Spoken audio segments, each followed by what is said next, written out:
Okay, just want to make sure we're live. Hello, guys. How are you? What's going on? I'm sitting here in my room. You know this room. So I asked you a question. Oh, hold on. Let me go live on Instagram really quick. So I want to do a Q&A. You ask the Q's, I give the A's about our stress levels and how food and exercise can make that worse, exacerbate it, make a problem bigger than it actually is, and how we can use it to help it. I was inspired to do this because the other day I asked you guys a question in the Warrior Team Facebook group. I asked you about your breakfast, and I asked, what do you like to eat for breakfast? Do you eat breakfast? Tell me why or why not. And you guys gave me so many wonderful responses, which was great. And there was a mix. Some of you said, I don't eat breakfast during the week. Some of you said, I'm not really hungry for breakfast during the morning, but I will eat later. Some of you said, I don't even have time to eat breakfast. Some said, staple, I eat my breakfast no matter what every morning. Some of you said you force yourself to eat because you're not hungry, but you do feel better when you do eat. What else? So there were a myriad of responses. Oh, some of you expressed that you have been doing intermittent fasting, and so you purposely will fast throughout the morning. So many different responses. I was inspired to answer, and you're like, how is breakfast tied to stress? I feel is the underforming question there. So I'm going to get to that. But yeah, I was inspired to do a talk on how food and exercise impacts our stress levels, and specifically cortisol, which is one of our stress hormones, and start to unpack some info for you that could be affecting your own stress levels. And you don't even realize it.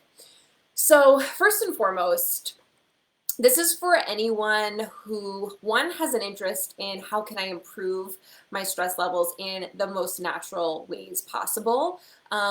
This is for somebody who feels like they don't have energy in the morning. They wake up and they feel just like blah, and it takes them hours and hours to really feel that awake feeling, especially without, outside forces like caffeine. Maybe you feel run down or your energy starts to run low during like familiar activities, just like your normal day-to-day stuff, and all of a sudden you're like, where is my energy? Maybe you have a shorter emotional fuse. Maybe you experience insomnia and you have a hard time falling asleep, or you wake up in the middle of the night and you're just like, cannot get back to sleep. Yes, please give me hearts and feel free to engage and ask questions as you're hearing me talk. I'll get to as many of you guys as I can. This high cortisol is associated with gaining fat specifically around the belly, and there's specific reasons for that. It's correlated with anxiety, just extreme fatigue. You can also sort of feel like you get wired as the day goes on. So by the end of the evening, you're like, I'm tired, but I can't stop. And you're in bed and you're just like, the mind is going a million miles a minute. I will, Maria, I'll save it. So I feel like this is for everyone. To be honest, like 10 years ago when I was my first RD job, and that was when I started struggling with depression, anxiety, and binge eating. And I know now in retrospect, understanding all of this information, I was experiencing an issue with my stress levels. 1000%. I never got them tested.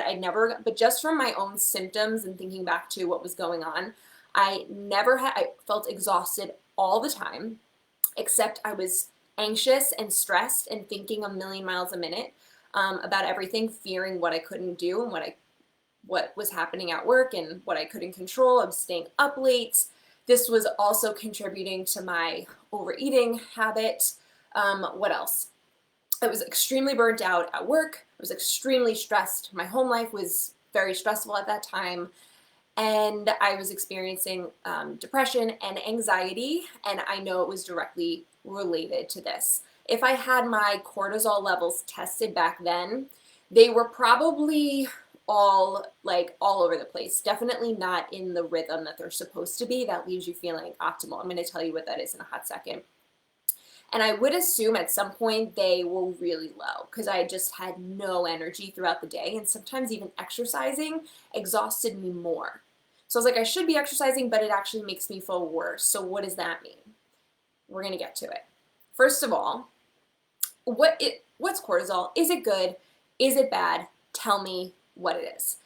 So cortisol is great. It's actually, when it works how it's supposed to work, it literally helps not only regulate our immune system, but it helps regulate other hormones in our body. It helps our body elicit that like fight or flight response, which we need to survive. So there's so many good things about cortisol. The trick is when it's released in short bursts, or when it's what's known as like acute. So when it's elevated in a short term. Exercise will elevate cortisol in a short way. Other introductions of lifestyle stress or things that are going to just like elicit that fight or flight feel in our body, where we just feel our heart rate rise and the adrenaline pump, and we're like, oh my God, slam on the brakes, prevent the accident, that kind of thing. So it has its moments where it's absolutely necessary. When it's released post-exercise, it gives our body like what's called hormesis, which is good stress. Our body basically practices at getting better at stress. And that's one of the ways on a cellular level, and even you can see it out in your life, how when you face adversity and overcome it, how you become stronger and more resilient. That doesn't just happen on a psychological level, that happens on a cellular level, which is so freaking cool. Science nerd. All right, so we need cortisol for many things. Now, I think you guys know this. The problem is when it's released chronically, which means it's just kind of released long term. Why would this happen? Well, we experience a lot of stress in our day-to-day life. Like the last year, leave it out of the equation. Normally, our perceived stress, so what we allow to cause stress in our own body and our own environment, as well as just like the stress of life, things that we interact with, it kind of is just elevated these days. It kind of is a lot. Like it's not what it used to be, where we would be experiencing peace and groundedness, and then we would have to, fight for survival or gather for survival or fight off some sort of animal for survival. And we would have the explosion of our stress response, but then it would come down. We're kind of at like a somewhat high stress response all the time. You know what I'm saying? I live in New York. I just moved to Long Island from New York City, but it's still part of New York. Like stress is, I don't know, part of the vernacular here. It's like almost kind of backwards. If you're not stressed, you're not doing life right, which doesn't really make sense for us long term. So high cortisol levels are what is going to wreak havoc on us long term. It actually depletes our brain chemicals, like the ones that we make us feel happy, like serotonin. It will deprive us of sleep. It's going to make it harder to sleep if our cortisol levels are high. What else? It's linked to depression. It's linked to anxiety. It's linked to food addiction. And I can explain these in the future questions that we are going to go over. Imbalances are going to lead to increased inflammation. It's going to reduce your immune system. It can also then, therefore, like down the domino effect, cause thyroid issues. It can therefore cause like sex hormone issues. It can throw your libido off. Like there's so many things that it's going to impact. Gut health, there's like a cycle where gut health can make you more stressed, and stress can throw off your gut health, and it just goes around in a cycle. So it's really, really fascinating. All right, so we did go over some of the signs of what having an imbalance of cortisol might look like on the surface. And now I want to talk about what does normal cortisol look like. So I want you to just picture in your mind this gradual spike and then like a gradual taper, okay? So this is going to be the beginning of the day, and this is going to be, let's do like a 6 a.m. on this side to 6 a.m. over here. So full 24 hours, okay? So when cortisol is doing its job, it actually rises and hits its peak when we wake up in the morning. Cortisol is actually responsible for helping us feel awake in the morning, getting like literally awakening us. It peaks 30 minutes after we wake up, and then it starts its gradual taper throughout the rest of the day into the evening. It hits its lowest point around bedtime, and pretty much throughout the night. And then I guess around 1 a.m. it starts a very gradual rise, so that around ideally 6 a.m. or whenever the sun rises, it peaks, and that is what helps us wake up. So that is the curve of cortisol that is optimal, okay? Let me just make sure I have all the info. Yeah, so I'm sorry, I said 1 a.m. Cortisol levels are normally lowest around 2. I thought it was more. I thought it was earlier. I would say 12 a.m. to 2, and then it slowly begins to rise. It really does depend on the time of year and when the sun goes down and when the sun arises. Okay, so that is optimal, right? We wake up, we feel awake, we have energy throughout the day. As the day moves through, we start to not be tired. We don't experience crashes of energy or anything like that, but we start to wind down.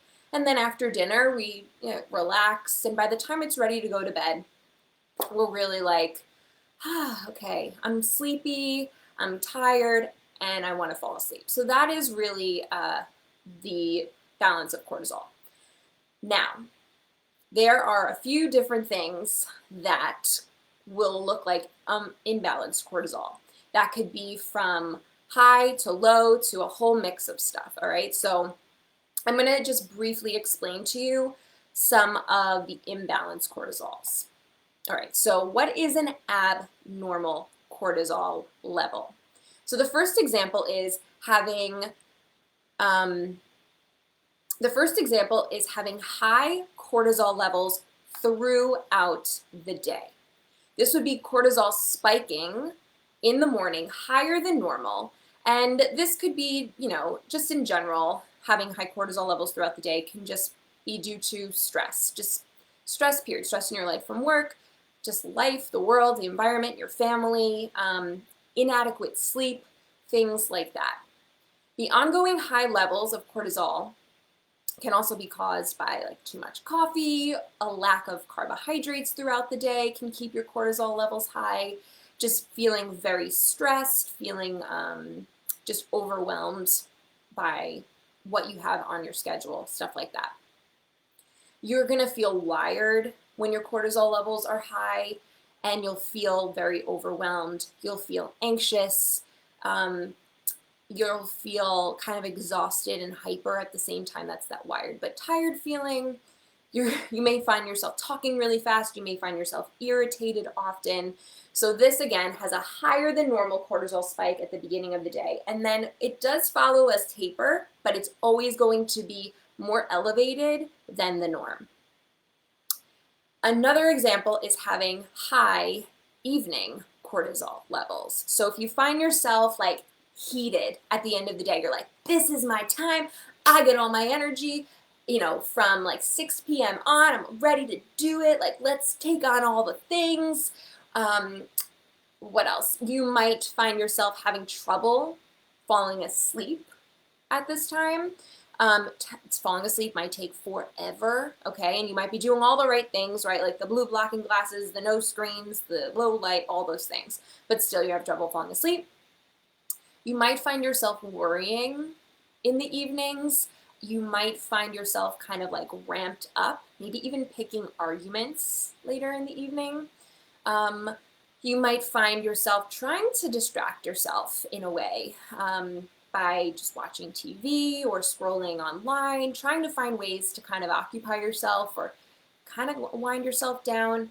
But this may just be, a cycle that continues. You may also find yourself binge eating at night as a connection to high evening cortisol levels. So this person, their cortisol line would kind of look flipped.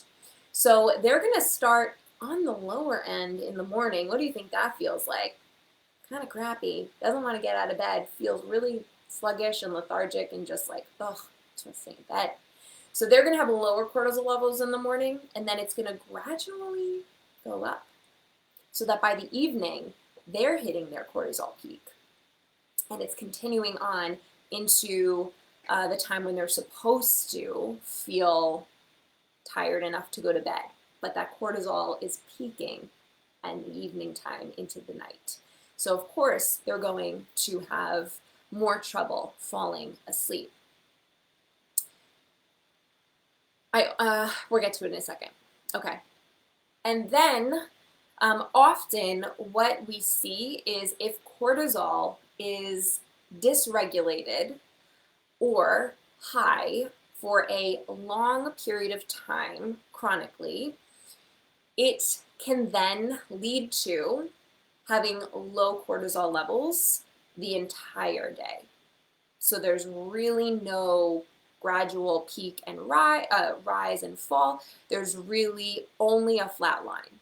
So these people are going to have just very low energy. They're going to feel very exhausted the whole day. This is going to, imagine what this feels like. You never get enough sleep, it feels like, just general physical depletion. There's really, you probably feel depressed. There's probably very little mental energy. Your memory is probably, your short-term memory is probably pretty poor. What else? You're just going to be dragging throughout the day. Even all the coffee in the world, all the energy drinks in the world are going to actually, they're going to try and pull you up, but it's not going to last. This person may feel more exhausted by exercise because it's more stress on the adrenal glands, which are the glands that produce cortisol. You might find yourself falling asleep often, okay, like throughout the middle of the day, things like that. So those are some of the more common examples of imbalanced cortisol and how that would look on the outside, just how you would be describing how you feel, okay? So think about how that relates to your own life, and do you fit into one of those descriptions a little bit more than others? Do you feel like you are in the normal cortisol description that I described at the very beginning? Let me know. I'm definitely interested in hearing where you feel like you fall. So the next question I'm going to ask is, how does food impact cortisol levels? Okay, I love talking about this. So first and foremost, blood sugar and cortisol are like equal but opposite. So what I mean by that is generally when cortisol starts to rise, the blood sugar starts to go down. Or if blood sugar starts to go down, cortisol starts to rise. And if blood sugar starts to go up, cortisol will start to come down. Now, when I asked that question about breakfast earlier in the week, and some of you said you don't like to eat breakfast, you're not hungry in the morning, or you're doing intermittent fasting, I'm curious to know, do you experience anxiety? Do you experience any of those symptoms that I spoke about even before with the imbalanced cortisols? Because how it works with food is when we eat a meal, especially a meal that has carbohydrates in it, that is going to naturally increase our blood sugar, right? Our blood sugar increases, our insulin increases, excuse me. So that's going to bring our cortisol levels down. This is actually going to be very helpful in the evenings. So if you find that you feel wired and tired at the end of the day you have trouble falling asleep, maybe you have trouble staying asleep as well, it may make sense having more carbs in your food, in your meals as the day continues, especially having carbs in your last meal of the day, because that's going to help the natural reduction in cortisol that I just explained. When blood sugar and insulin go up from a meal, cortisol is going to come down. The other hormone that is opposite of cortisol is melatonin. So melatonin is a hormone that naturally helps us fall asleep. We naturally produce it, but if it's imbalance, if our cortisol rhythms are off, melatonin can also be off. When cortisol comes down, melatonin will naturally start to come up. So those are two ways in which you can help yourself potentially lower those cortisol levels and fall asleep at the end of the day. Now, at the beginning of the day, I'm getting into two different conversations. So before that, we're just going to mention water briefly. Everybody knows, like, yeah, okay, drinking water, generally a good idea. But especially when we feel more anxious, especially when we're in that stressed state, the body requires more support. The body is pulling from our natural stores of different vitamins, of different minerals. It's kind of running on fumes, if you will. It's running like not optimally, so it's going to be using more from us. And therefore, we need to give it more, not to just bring it back to balance, but of course, to bring it optimal. So feeling anxious, we're going to feel our heart rate rise. We're going to feel our breathing heavier, right? Like we're just going to be the feelings of stress throughout the day. This will pull from our body stores of fluid. So even if you're drinking plenty of water and you find yourself peeing kind of right after, it usually indicates that the water is kind of just going through you and it's not getting pulled in to the body.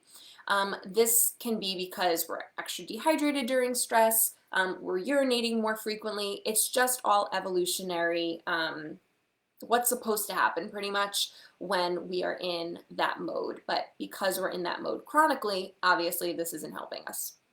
So the things that I would recommend doing if you find yourself drinking and peeing like right away, right? Like how the heck did that just go through me? You would want to add some electrolytes to your water, or even you can drop some amino acids in your water, and that will help your body hydrate more efficiently during those times. All right, so continuing on the discussion of how food impacts your stress levels, I want to talk about meal timing. I kind of went into this just a hot second ago, but I want to get into it in a little bit more detail. So one of the reasons why I recommend eating breakfast in the morning, at least within the first couple of hours of waking up, is because of stress, the stress response related to those blood sugar spikes and drops that I talked about. So it's number one, very well known that spikes and drops in blood sugar are just, they're not good. They're not good for our body. They don't feel good. They feel very intense and chaotic, and then they're followed by big crashes, and it's not a good feeling temporarily, and it's really not good for us long term. Forget about the diabetes aspect of it, but even just in anxiety is so related to blood sugar spikes and drops. Like, so talking about cortisol during the day, as well as when we feel like woken up in the middle of the night. So if anyone out there has ever felt like you wake up in the middle of the night and you're just like, oh my gosh, I can't get back to sleep, or all of a sudden like your brain starts going and you feel a little bit anxious, or even people who wake up feeling anxious in the morning, having food, specifically carbohydrates, can drastically help relieve this issue. One of the reasons why this could be happening is because your blood sugar is taking a dive. It's somehow something made it rise, and then it's either dropping too fast or you're not eating enough. You're not nourishing yourself enough, or frequently enough, that your blood sugar is dropping too low. When your blood sugar drops too low, the body has to turn on another way to keep your blood sugar back in balance. Because if our blood sugar drops, it's actually a life-threatening thing. So how does the body make blood sugar if we're not eating, right? If it's the middle of the night, or we're dieting, or we're fasting, how does the body make more blood sugar?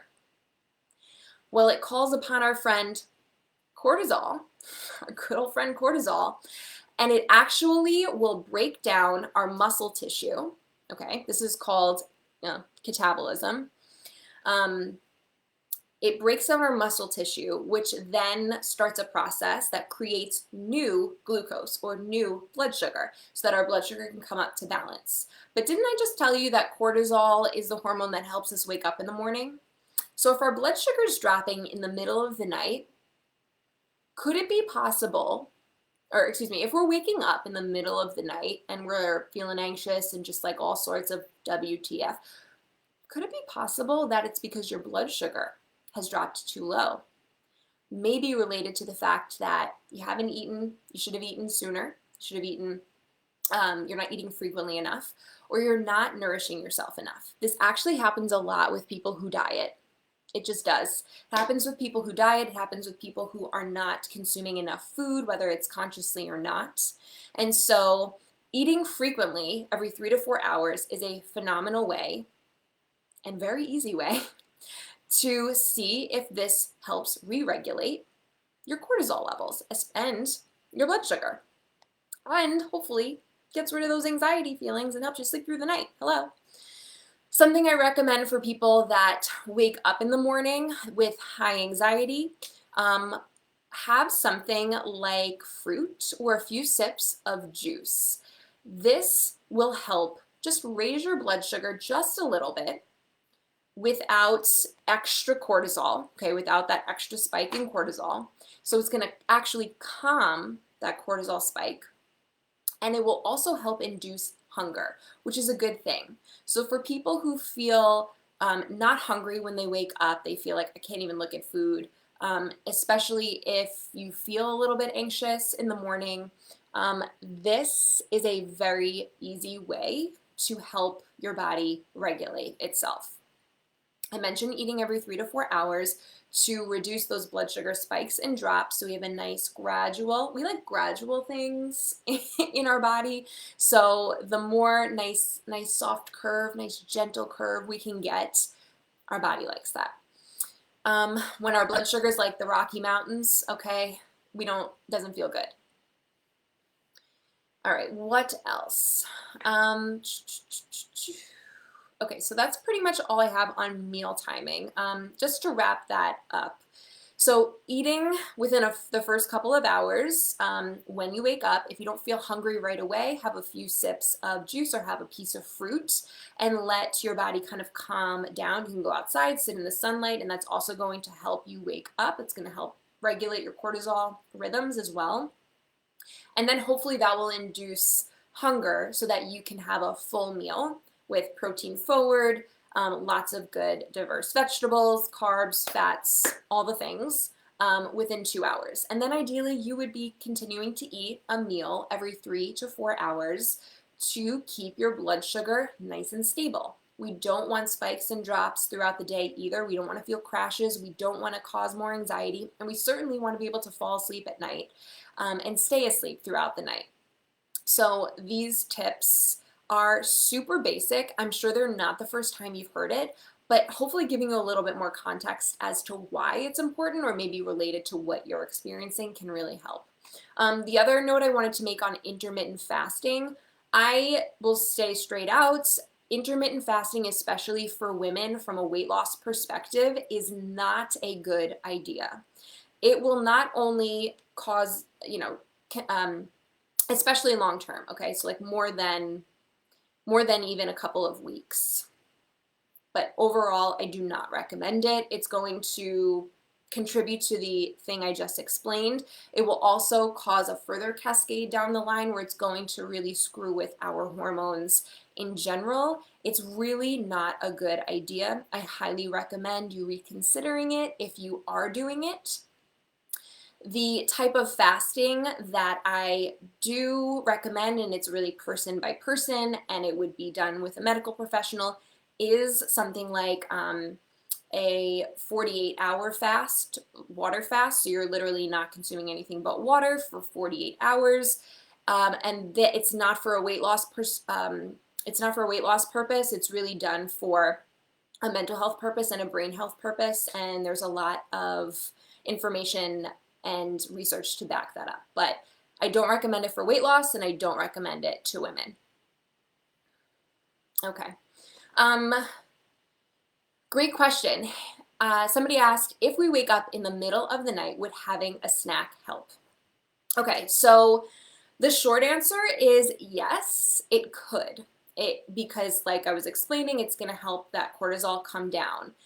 If that's happening regularly, I do not recommend that that is your go-to answer, as in your only answer. Because what's going to happen is you're going to set yourself up into a habit where your body is now expecting to eat in the middle of the night. And that can start something called nighttime eating syndrome, which is basically you wake up in the middle of the night and the body just needs to eat. Sometimes you're awake for it and sometimes you're not. So it could cause another problem if you continue to do it and that's your only answer. I would try to not do that and maybe use other relaxation tips to help just like the overall stress response come down in the body. There's so many lifestyle stress reducing tips that can bring cortisol down for that moment. So that's my answer with that. I hope that was helpful. Great question. All right, so I want to move into exercise. So how does exercise, the type of exercise and the timing of our exercise impact our stress levels? Okay. First and foremost, exercise is amazing. And really, it's not even about exercise. It's movement. Just moving your body, expressing yourself in that way, just fueling yourself with something joyful. It has so many benefits. I can't even get into them on this call because it's going to be... Sorry, I got a phone call. It has so many benefits. Come play with us in the Warrior Team. We move every day, 7 days a week. And I do a live workout. Anyway, come play with us. Come move with us. So exercise does play a role on our stress. First and foremost, it's great for stress. Exercise helps our stress levels come down. It helps us get better at stress. It helps us not be stressful, helps us react less to stressful situations, right? Because stress is often very much a perceived thing. Exercise itself induces stress. Exercise is a stress. What? Exercise causes a cortisol spike. Bing. Exercise is a way that our body becomes better at stress. How do we become better at stress? Well, we actually practice at stress. So exercise is our practice round. Exercise is where we get good at handling stress, literally on a cellular level and a mental level, which are kind of all the same. So we do get a temporary cortisol spike from exercise. And just like it's naturally supposed to, it spikes and then it gradually comes down. This is great. This is actually great if you want a boost of energy, especially in the morning or throughout the day, and you can strategically use morning movement to help induce this, get a little spike and a little extra boost of energy. At night, exercising will also cause that cortisol spike. So if you find when you exercise at night, it's actually keeping you awake longer. You're having trouble falling asleep. You feel wired afterwards, and it's hard to bring yourself back down. You're staying up later potentially because of it. Maybe you're even feeling like you're getting less sleep because of it. This might be something you want to ask yourself, is this helping me? If you are one of those people that I explained at the beginning, where your cortisol levels are higher in the evening or they're just kind of high all day, exercising in the evening might not be the best idea because you're kind of just dumping on the already existing problem. And again, this take it and apply it and see if it is something that fits for you or not. But generally, doing something that is less intense in the exercise category would be better for these individuals. So for example, if you come home and you're like, high intensity, even doing a warrior workout, even though it's only 22 minutes, you're going to get a cortisol spike. So doing that in the evening might not be the best thing, especially if you're already wired, you're already anxious, you're already having trouble falling asleep or staying asleep. You might want to do something more gentle, like yoga or going for a nice relaxing walk outside, doing some gentle stretching, tai chi, like something gentle to calm you down, because that is not going to spike your cortisol. That's actually going to help turn on the relaxation response, which will help you calm down and unwind. You might want to think about doing that high intensity movement, either taking a break from it for a little while until your cortisol rhythms become regulated, or maybe moving it to a different time of day, either earlier in the day or sometime in the middle of the day. I can talk further with somebody individually to offer them in my one-on-one sessions with them. Okay, so again, yeah, observe how specific types of exercise make you feel and whether they affect your sleep or your energy levels, and then experiment. Try some different stuff, see if it makes a difference over the course of a week or two. Okay. The next thing I wanted to talk about is sleep. So sleep is right up there with what we're putting into our body, how we're nourishing it and moving it. And it does directly impact our stress. Just from the perspective of cortisol, 1 week of getting 6 hours of sleep or less raised cortisol levels 50 to 80% in one study. And then, in addition to that, if you need more evidence, going from like your norm, let's say you feel normal having like 7 to 9 hours of sleep, but for a week or two, you're getting 6 hours, okay, suboptimal levels of sleep. This is going to also cause big disruptions, so increase in cortisol levels in just a few days, you guys. That's it. Even one night of poor, inadequate sleep is going to increase your cortisol.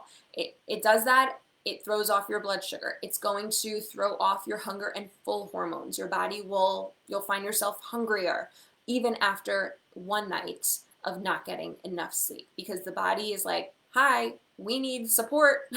We didn't get our nightly restore. Cortisol and melatonin, as I explained before, are also best friends, but they're inverse. So when we go to bed, melatonin rises and cortisol should fall. Now, melatonin is the hormone that regulates our sleep cycles, and it works in tandem with cortisol.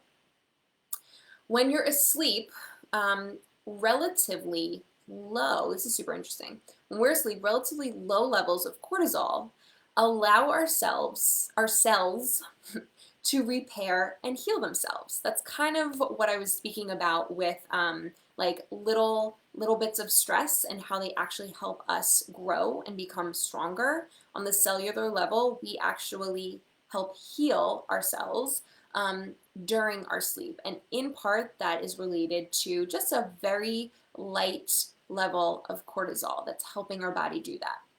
Our brain also takes a shower when we are sleeping, which helps all of the cells in our brain kind of get a little washing, and it just, we cleanse out the ones that that aren't performing pretty much. But if cortisol levels stay elevated, right? If cortisol levels are not dropping like they're supposed to overnight and they're staying elevated, Our body can't make these repairs.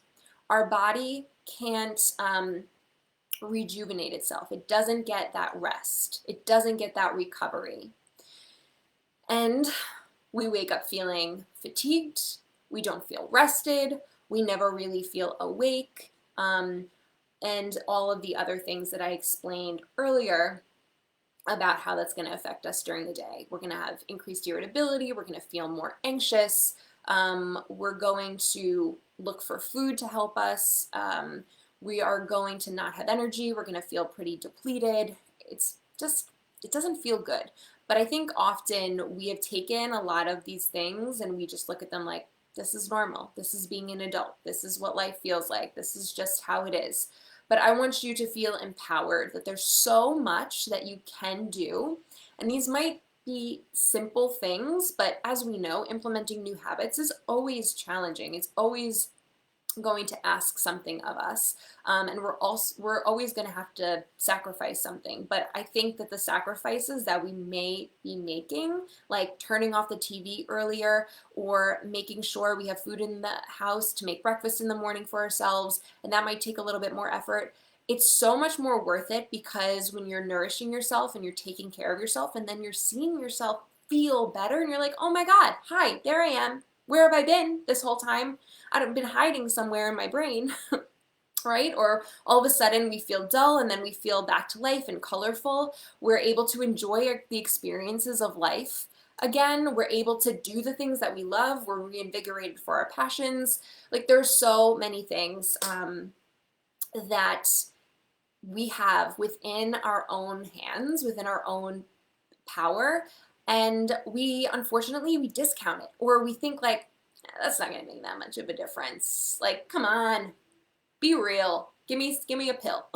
Like, I need something tangible. But really, I think that this is the most empowering information. And when you really apply it and you do it consistently, you're going to see yourself just change, like for the better, feel better phenomenally. So don't shortchange yourself. Don't discount these things. There are a few other things I wanted to mention today, but I'm going to leave this video. There's so much information in it already. So look out for a future video. I'm going to talk about relaxation techniques that can help reduce the stress response. Got a lot of good ones. If you like to sing, you'll definitely want to hear this. And then I have supplements and adaptogens that can also help support your body when it's in this high stress state, and how whether you're experiencing that high cortisol or the high-low or the low-low, how these adaptogens can help support and bring your natural body's functioning back into rhythm.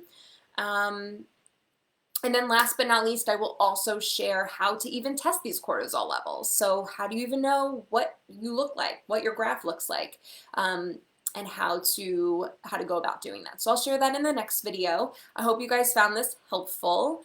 And thank you so much for your questions. So I'll see you in the next video. Bye.